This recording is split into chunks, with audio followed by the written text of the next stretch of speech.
Hi guys! Welcome to my channel. In this video, ipapakita ko sa inyo itong bago kong unit, WE1911 Tactical Black or WE1911B. So, hindi na to bago sa market. Lumang model na to ng WE gas blowback pistol. Ito yung kanyang owner's manual.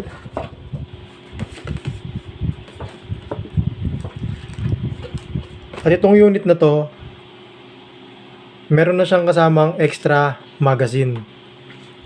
So, pag bumili kayo nito, dalawang magazine ang kasama. Ito yung unit. So, ito, pinalitan ko to ng grips. Ipapakita ko sa inyo.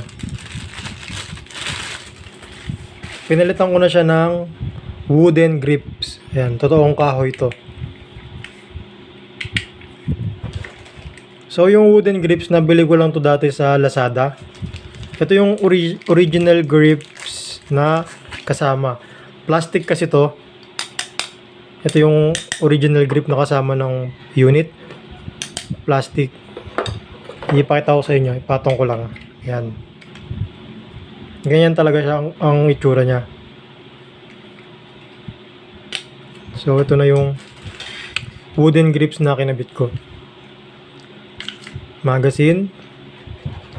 Ang kasama sa kanya is dalawang single stock magazine, 15 rounds per mag. Check natin, walang BBs. So ito, 1911 tactical version na siya. Meron na siyang railings for attachments like laser, front and rear slide serrations. For easy cocking, may marking siya dito, 45 ACP. Meron siyang fixed front and rear sights. Tapos ang kagandahan dito is meron ng white dot yung kanyang front sight and rear sight. For better sight picture, yan. Meron ng white dot. Meron din siyang ambidextrous thumb safety. Ito yon. Ambidextrous, meaning kaliwat kanan meron na siya, both sides. Skeletonized hammer, and skeletonized trigger. Meron din siyang lanyard point. Ito naman yung kanyang grip safety. So sa mga bago sa 1911, ang mga 1911 ay may dalawang safety. Ikasa natin. Itong grip safety, kapag hindi nyo siya na-press, kahit kalabitin nyo yung trigger, hindi siya puputok. Ito naman yung kanyang thumb safety. So para makalabit siya, pindutin nyo ang grip safety. Yan. Then, pull the trigger. Yan. Tsaka siya puputok. So itong unit na to, hindi siya bagong labas ngayong taon. Lumang unit na siya, WE1911 Tactical Black.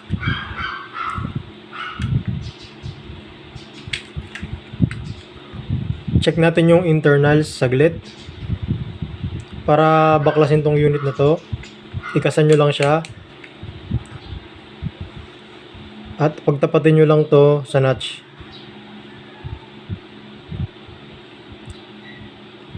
Sa kabila, itong bilog na to, pindutin nyo lang.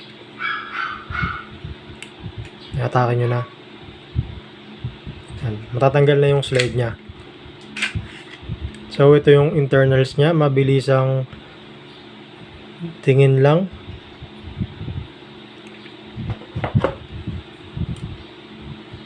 Ito yung guide rod. Recoil spring.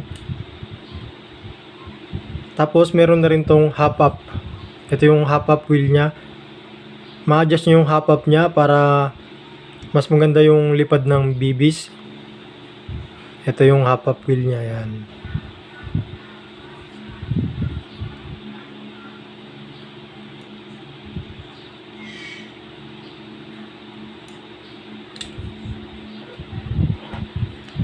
Para ibalik, reverse lang.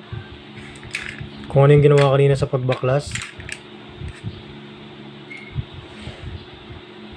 Balik natin yung pin.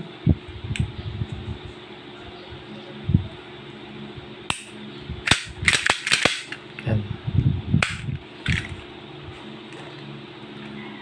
So, ang bala nito is 6mm plastic BBs.